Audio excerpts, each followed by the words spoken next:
Richard, welcome. Jonathan, it's great to be with you. I only wish I could be with all of you in person. Well, it's so great to have you. I've been such a fan of your writing during the pandemic and obviously for so many years before that. And we're really lucky to have you this morning. Let me get right into it. Notwithstanding all the silly stuff that was written early in the pandemic about New York being dead, New York does face some unique economic challenges coming out of the pandemic.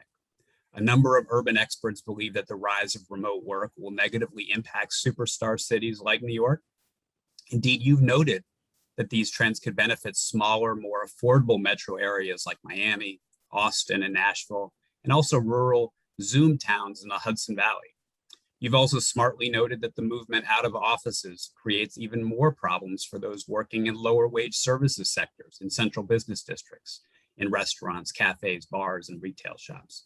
And yet, you seem unshakably confident about New York City's future. You've even written that New York will emerge from this as the world's #1 global city.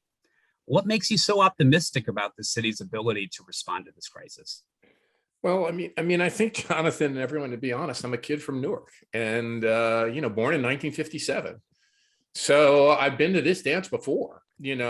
I guess I grew up when cities really were down and out. And, Newark, especially, our neighbor Newark and in New York City, back in the 70s. And I think really honestly, my parents moved to the suburbs, working class suburb. I think I really believe cities were down. I think I grew up thinking cities were over. And then somehow magically, a professor of mine at Rutgers gave me an assignment and said, take the MTAC train and go look at like Soho and Tribeca. This is in the mid 70s. And I saw New York coming alive again. I saw these green shoots, and New York, it's become like a sport to count New York City for dead. It's kind of like the hatred for the Yankees. It's like, okay, there's 9/11. We just had the anniversary of that tragic event. But so New York's going to die. Okay, there's 2008 when my editor at Atlantic came to me and said, please write a story on how New York is dead and will never come back and finance is going to shift to Charlotte. And of course, I wrote a very different story that said New York will come roaring back. I think my great mistake always was, my own mistake was underestimating New York's resiliency. I think I've never understood really how fast it would come back, how fast people would come back. And, looking at the history pandemics, big cities have always come back after pandemics. So I'm very optimistic, but there are challenges. And I think the challenges are several. I think people will come back to New York. I think what New York has lost is two kinds of people.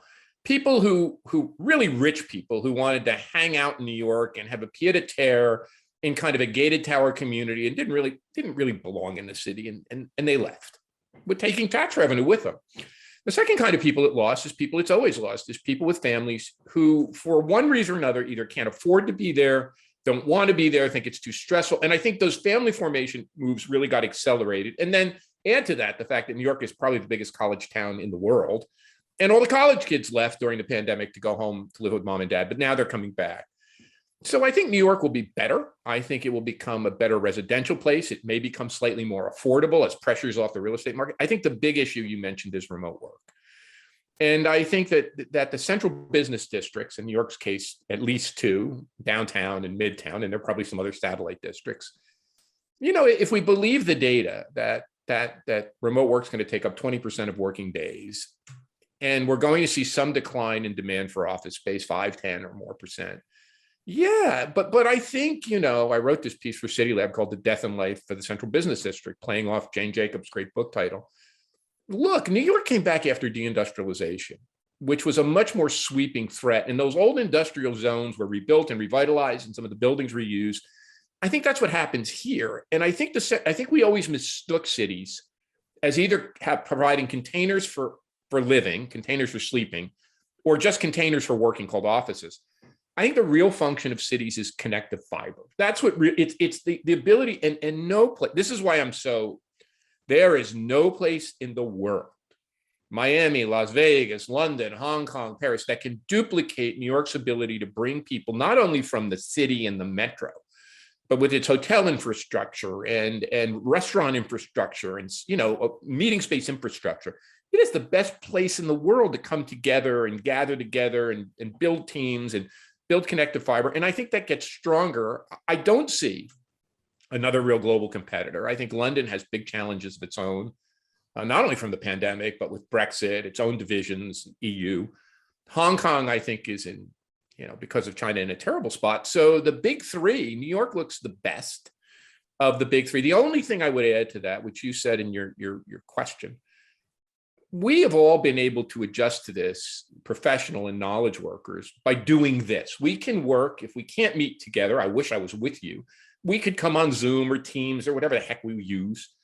Those service workers who worked in the ecosystem of restaurants, bars, cafes, retail shops surrounding the central business districts, they have gotten creamed. Just like, I mean, this pandemic has really widened the socioeconomic divisions in our country. And the essential workers have taken it on the chin. But I think some of the ones who have been hardest hit are the folks who used to staff the support ecosystem in the central business district, only hoping, this fall that some of that can start to come back. I mean, that's a really important point. And I think, as of August, something like 23% of the office workers, I think, in New York and Manhattan had come back. So there are those concerns about the folks that not only work in the office buildings, but more so in the people that are supported by office workers, not just the restaurants and bars, people that work there, but also some of the folks that work in those buildings. And so I guess this is a forward-looking conference, and I guess I wanted to ask you, what can the city do to get ahead of some of these trends, both when it comes to the remote work and the potential competition with those smaller metros that I mentioned earlier, like Miami or Austin or Nashville, but also with respect to making sure this doesn't further, accelerate the divide in the city and the impact on those lower wage workers? So two things here. One, which is kind of post-pandemic or pandemic specific. Look, I think we need a real strategy for remaking the central business districts. And I think we've been slow to think about that. I actually think New Yorkers have been better at it, but most people think it's hard to think about. The offices will remain vacant. There's only 20 or 30 or 40% occupancy. It's going to bounce back. Maybe it's not. So I think it's time to think about rethinking and reusing the central business district as really a central social district or a central connection district. It has, the best logistic connections, the best transportation connections. It has the most density. Those spaces can be rethought less as containers for work, packing and stacking knowledge workers, and much more as providing connective fiber. And, we've seen a boom in this with Convene or even WeWork and co-working spaces, things like the Soho House or Noy House. There is a real demand. And, when I was in New York City this summer, what really struck me is I expected to find Midtown dead. And what I found instead was Midtown at night more alive than I had ever imagined. There were queues, and you guys all know this, there were queues to get in restaurants and bars at 4:45. People coming in from the suburbs, or some of them flying in from other places to meet and reestablish connection with their colleagues.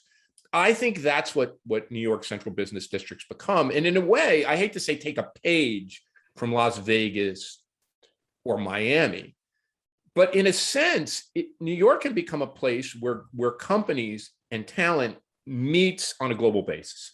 It has the best flight infrastructure, great airport infrastructure, unbelievable hotels and spaces. So doubling down on thinking about the central business district less as a place, of course it's going to be a place to work. It's still going to be a dominant place to work, but increasingly as a place to connect, number one. Number two, I think, I wrote a book in 2017. We talked about it then, called The New Urban Crisis. I think doubling down on the issues associated with the new urban crisis, which remains a crisis of urban success. I always say this. New York City would be my favorite place to live in the world, and it'd be a lot of my friends' favorite place in the world, if we could have a 4 or 5 bedroom apartment with kids at the same price that we could pay for something in Charlotte or Miami or Nashville. It's the no-brainer. People would flock to New York. The problem with New York is it's horribly, terribly expensive, and that burden falls most on the less advantaged. Now, the advantage of New York, it's a big metropolitan area, and there's lots of housing options that are much more affordable, within a long commutable zone. But I think doubling down on the issues of affordability and inequity, and particularly, as we've discussed, really elevating those essential service jobs, those frontline hero jobs in transit, in transport, in delivery, in logistics, in warehouse work, in retail, all of that work, daycare, personal care, healthcare, elevating that work and creating good middle-class jobs. And I just used a story my dad told me from Newark. Richie said, I started working a factory at age 13 and I made, took 9 of us to make a family wage. I went off to serve in World War II. And when I came back, America had unionized, wages had gone up, and I had a good job, the same factory jobs that were terrible jobs in the 1920s after the Spanish flu became spectacularly good jobs, middle-class jobs after World War II. We owe it to ourselves to take those 50, roughly half of the jobs in the New York metro area, which are low-wage service jobs, and make them better jobs. And I think that's the real agenda for the future, is that we have to level up the bottom. Last question, Richard, and you are very optimistic about New York, and I love that. I share your optimism. I'm curious if there's anything that you're afraid of or that worried about that you think, if we don't get it right, that it could jeopardize the optimism or the kind of positive vision that you have for New York. Well, recall everyone, I wrote a piece in the New York Times in 2017. I called it "The Urban Revival is Fragile." They titled it "The Urban Revival is Over," especially coming from me. That sounded really cute. But the theme of that piece was that it was fragile. And this was before the pandemic. And there were a couple of reasons for that. One was housing unaffordability, which looks like it's the fact that, at least back then, you had to be super rich to make a go of it in New York and raise kids in New York. That's just untenable. You need a city for families. And so the affordability question, and how does the city become affordable for families? Second piece of that is education. Of course, New York has done a pretty good job with its schools, but we have to continue that. And certainly comparing to Toronto, where my kids could walk to 4 or 5 good public schools, parochial schools. I just think education, doubling down on that. But the one that keeps me up at night is I would call it crime, but it's not just crime. The pandemic has unleashed a kind of disorder in US cities, which is quite unique and which we don't see nearly at all in Toronto. There is a kind of disorderliness, not just crime and sort of violent crime and crime in the subways, the kind of gatherings that you see written about in Washington Square Park, or the fact that people don't feel safe when they walk around. Now, I know a lot of this is hyped up, but look, compared to a European city or a Canadian city, the US suffers from more of this. And it's not just a New York problem. So I think getting a handle on crime, but also figuring out a way to get a handle on what I would call just urban disarray and disorder. That's the big challenge, because that's what would cause families and people, at the family formation stage to say, I can't raise my kids here. I'm going to go to XYZ outlying place. So I really think that's the threat. And I think that's uniquely American, and maybe in less developed countries. But you don't see that in Europe. You don't see that in Canada. And so I'm particularly concerned about that. And maybe as we get back and there are more people on the and more eyes on the street, but I think it's something we have to be very strategic about. How do we make sure that our cities are perceived as very safe places for people and kids and families? I think that's the biggest threat looming out there. Got it. Well, you've given us a lot to think about, Richard, and I appreciate your words as always. And it's great to see you. Thanks so much for being here. I hope I can see everyone in person again. I miss you all. Thanks for having me. We miss you too. Thank you.